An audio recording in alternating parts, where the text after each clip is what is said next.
What's up, everybody? This is Danny from the Lassercast, joined with Charlotte. And we just got home from seeing Scream 6.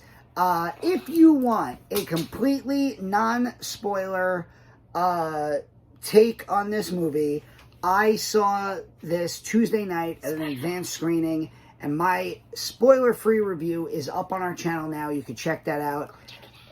Because this review, this is being filmed at around 9 o'clock at night on Thursday.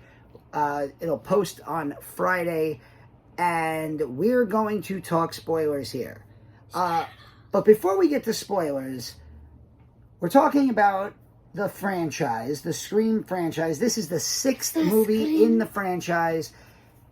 So I withheld a ranking in my spoiler-free review because I wanted to see it a second time.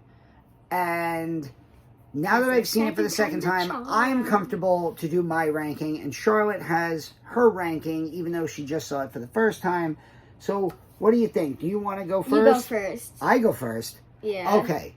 Well, spoiler alert, I really like Scream 6. It is my favorite sequel. Again, I've seen it twice. I've seen it twice in the course of 3 days. But I kind of feel comfortable. Here's where I stand on Scream 6 right now. When I saw Scream 5, I really liked it. And then a day later, I took you to see Scream 5, and I liked it a little bit less. Oh. I saw this Tuesday night, and I really liked it. And the movie just ended, and I think I liked it a little bit more. So that's a great sign for me rewatching a movie in a franchise. If I like it more on the second viewing, I think it's going to hold up better in my franchise ranking going forward. So obviously, 1996, the OG Scream, Wes Craven's. It's always got to be on the top. I don't think any of the sequels have even sniffed it. That said, I don't think there's been a necessarily bad sequel. So Scream 1, 1996 is way up here. And then I'm going to go with Part 6. Then I'm going to go with Part 4 from 2011, just by a slight smidge over Part 2. Then we're going to do Part 5, and we're going to put Part 3 at the bottom. Okay, that's enough of you. Okay, you can talk, but I have to get my list right. Yes, go. Okay, so, of course, number 1 is at the top, because nothing can beat the original, except for Friday the 13th. Then, honestly, I really loved 2. There was just something about it, even though it was kind of that just stuck in my heart. So, yeah, Part 2 is 2. Then it's Part 6. I did like Part 6. I thought it should have been a little more, surprising, and, Then we have 5. I liked 5, and I liked Jenna Ortega showing up in it, but you know what? Yeah. And then we have 4. I didn't like 4. 4 was just not good to me. Okay. I didn't like Jill. All right.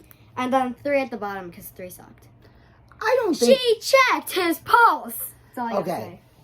3 has... I think 3 has the worst of the killers in the entire franchise. But 3 does have some characters that I love. Parker Posey. There are things about Part 3 I like, but overall I do agree it's the worst of the Scream films. Gail Weathers. So again, here we are. We're 4 minutes in. We're going to talk spoilers. We're going to reveal the identity of Ghostface. We are going to talk about kills, who dies, who doesn't. So if you don't want to know any of that stuff, turn it off now. Come back and watch our review after you have seen Scream 6. And if you want a full spoiler-free take, you can go and watch my video from Wednesday morning. I posted a completely spoiler-free review of Scream 6. With that said, the killer is Ghostface. Damn, see? Spoiled it for you. Sorry, guys. No. So, what did you think of the killer reveals in this movie? Really? Spoilers now. So, okay. Are we telling yes, them? we're going straight in. Okay, so we first reveal that, we going on through this thing, through the movie, and it's all fun and games, and everyone's trying to help, but we know one of them is the killer, or a few of them. Just tell them who the killers are. Okay, jeez. Okay, so the first one we see is the police officer that's helping everybody. Detective Bailey, him. played by Dermot Mulroney. Detective Bailey, remember that. Then the second killer is revealed as Ethan. Oh my god, this is the worst killer ever. And for the first time in the franchise, there is not one, not two, not four, but three killers. There are 3 Ghostfaces in this movie. And it's Sydney. No, I'm kidding. No, don't do that. No, the third killer is Quinn. And if you're going, Ethan and Quinn, who the fuck? They are collectively... Ethan is Chad's roommate. Chad and Mindy, of course, the twins from Part 5. They moved to New York City with Jenna, I called her Jenna, with Tara and Sam, Jenna Ortega and Melissa Barrera. Chad is played by Mason Gooding, and Jasmine Savoy Brown plays Mindy. And yes, so Ethan is kind of like the dopey loser roommate of Chad, and Quinn is Tara and Samantha's roommates. So what's this cop doing there? Detective Bailey is Quinn's father, and it turns out he's also Ethan's father, and it turns out the big reveal is that they are all... related. To who? Oh, to Richie. Yes, to Richie. Richie, played by... It should have been like Stu Macher. I like it because it makes it feel... Richie Jack Quaid from Part 5, one of the killers from Part 5, Sam's boyfriend who turns out to be the killer. And what I like about that is that it establishes that this is a sequel to Scream 5. That, you know, it's not just a random standalone movie. The events of Scream 5 actually matter to this movie. Well, they do. I know they do. You know, it's, you know... I'm still disappointed. It is a little bit of a disappointment in the sense that, like, Ethan and Quinn are just these, like, random characters that we meet in this movie. I'm so glad it wasn't Kirby, though. And then, yeah, they do a really good kind of misdirect to lead you to believe that it is Kirby. And, of course, I mean, we just told you the killers... But you see in the trailer, Kirby is back. Hayden Panettiere, for the first time since 2011. She survived being stabbed and left for dead by Charlie in Part 4. And she works for the FBI now. And she has a really fun interaction with Gail. When Gail's like, they're hiring children at the FBI. And she's I'm like, 30. I'm 30. And which, that just really made me feel old because I'm 40. So, yeah. What? I know. But yes, they do a good misdirect with Kirby. What did you think about Kirby in this movie? I liked Kirby in this movie. I loved Kirby in Part 4. She's most people's favorite character in Part 4. My only issue is what made her so cool in Part 4, especially as a horror movie fan, is she was kind of that Randy Meeks character. She was that super horror movie fan, and she only really gets that one scene with Mindy. Where she's like, best Nightmare on Elm Street movie, the original. Even though it's Dream Warriors. Best Friday the 13th? Part 4. I mean, Mindy says Part 2. I kind of agree with Mindy there, but my favorite's Part 6 also. They also, you know, Psycho 2, underrated, which is really hilarious because this coming Monday night, I am going to Nighthawk Cinema to see a special screening of Psycho 2. There's a Psycho 2. What? Psycho 2? Yes. I want to go. It's at 9:15 on a Monday night. I'm going to have to pull the parenting card there. But yeah, I would have liked to have seen Kirby, after all these years, be a little bit more playful and not just like kind of be there as a law enforcement figure. What did you think of the opening scene? Because the opening scene is another time where they, for the second straight movie, where they subvert expectations in the opening scene. So it starts with the girl from Ready or Not. Samara Weaving, yeah. Yeah, which I thought was really funny because I love Ready or Not. And she goes into a dark alleyway, like this stupid brain of hers. Yeah, she plays a professor, a film professor who teaches a course on slashers. So she gets lured into a dark alley alone at night, which Ghostface is very eager to make fun of her about right before he kills her. But okay, you're gonna leave that there now. Okay. So in part 5, for the first time in the history of the franchise, the opening kill was not a kill because Tara, Jenna Ortega, survives. Yep. So they subvert the expectations, the directors and the writers, they subvert radio silence, the directors and the writers, James Vanderbilt, Guy Busick, they subvert the expectations in part 5, and then they come back again in part 6, because what does Ghostface do after he kills Samara Weaving's character? Just goes back home. What? And he just... Oh yeah, he just takes off his mask. He just pulls his mask off, and you're like, oh. Like, hippie hi ho. Oh, it's Peter Parker's... It's Peter Parker's roommate. It's oh god, I forgot. It's Flash Thompson from the MCU Spider-Man movies. Like, he just pulled his mask off. He's Ghostface. End of the movie. Okay, nice movie. That's weird. But then, instead of flashing up the Scream graphic, the title card, they follow this character home in a brilliant little Easter egg. He sits down to watch a horror movie. What movie is it? Jason Takes Manhattan. Which, of course, this is being billed as Ghostface Takes Manhattan. And his name is Jason. Yes. He then gets a call from his roommate, or who he thinks is his roommate, doing the Ghostface voice. He follows the voice around his apartment, where he is then killed by Ghostface, and that's where we get the title card. And that comes back. In that opening scene, he talks about how we have to finish Richie's film. Again, bringing up Jack Quaid's character from part 5. It was watching it for the second time, and again, there's so many Easter eggs. I'm sure every time I watch the movie, I'm going to pick up on something else.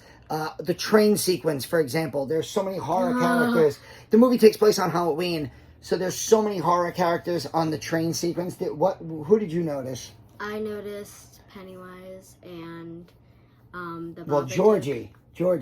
Oh, yeah. Was there a Pennywise? There was a Pennywise. Oh, I didn't even see the Pennywise. See? There was a Georgie. We saw the balloon. Yes. And the Babadook. The Babadook. Michael Myers, of course. Yeah. And then Charlotte picked up on something that I didn't hear. And she starts laughing in the movie theater. And I'm like, what are you laughing? I can't hear. What are you... So they get to...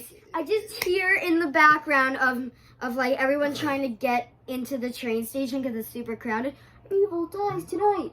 Evil dies tonight. Evil dies tonight. I didn't hear it until she told me to listen for it, and now I think that might be my favorite part of the whole damn movie. And then on the train or sometime in the movie, all I hear is very softly. I think it was on the train. No, it was in the place where all the robes were. Oh. You just heard like Stu's voice go, "Bear's gonna kill me." Oh yeah, the line from part 1. Yeah. There's so many little Easter eggs there. I really hope that I started crying when Stu said that. Oh.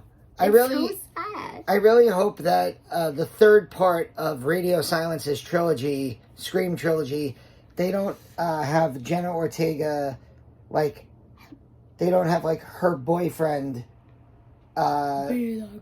kill, like, be kill for Ghostface and become a Ghostface like Halloween Ends, because that would be really terrible.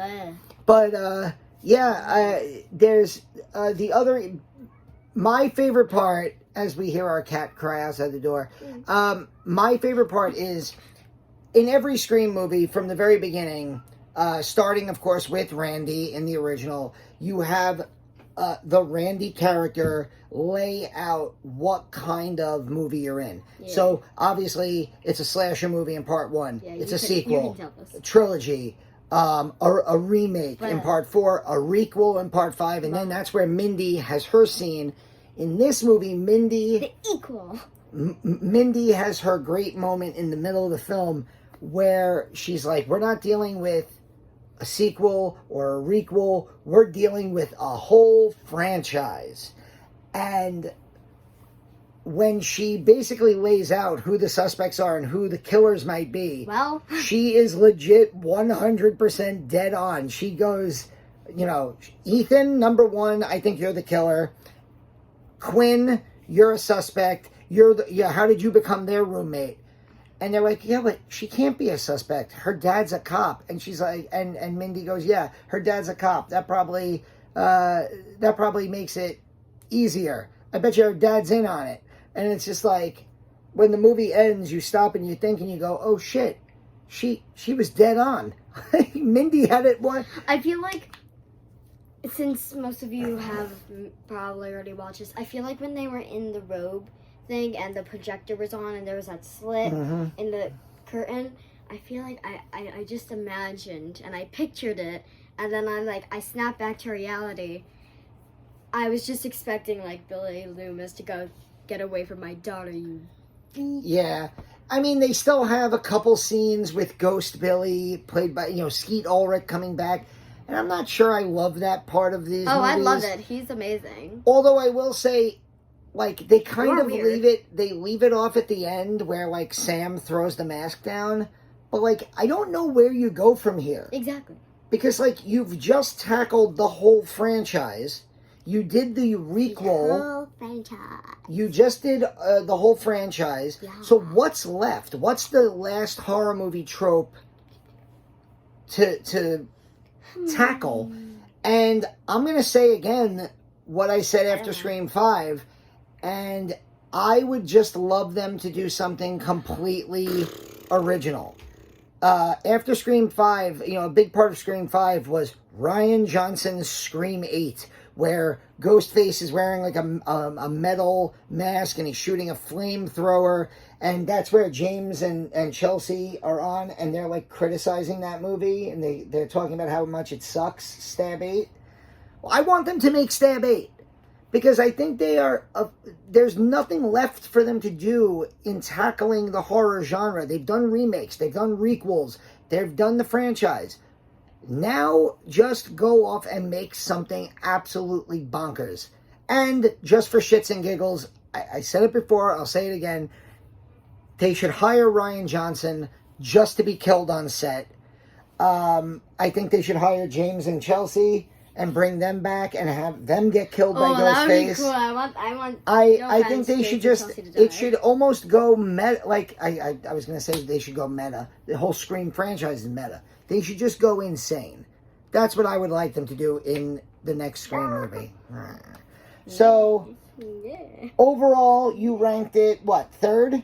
I ranked it third, though I did like this movie. Okay. I definitely liked it more than Charlotte, but then again, I was seeing it for the second time. But I didn't hate it. No. But I was seeing it for the second time, so I was really excited to pick up on new things. Really excited. So maybe when you see it for the next time, you'll like it a little bit more, or this will be like Scream 5 for you, and you'll like it a little bit less. We'll see what happens. But yeah, that has been our spoiler-filled review of Scream 6. Let us know what you think in the comments below. We just finished watching Haunting of Hill House on Netflix, and we filmed a review of that. We're going to be putting that out probably... I'll probably put that out at the beginning of next week once the Scream 6 fervor dies down, and we are currently rewatching. I'm rewatching. She's watching for the first time The Haunting of Bly Manor. And I'm trying to... Perfectly splendid. Yes, I'm trying to get Charlotte's... fill in Charlotte's Mike Flanagan gaps. So, Hill House, Bly Manor... if she likes the end of Bly Manor, maybe we'll go straight into Midnight Mass. Maybe we'll take a break and go and watch some of the movies that she missed, like Ouija 2, Origin of Evil. Maybe we'll watch Oculus, things like that. But anyway, this has been Danny. And Charlotte. From and lesson learned. Don't trust anyone you hear about. Yeah, why? Because they could be right next to you. No. Okay. Bye.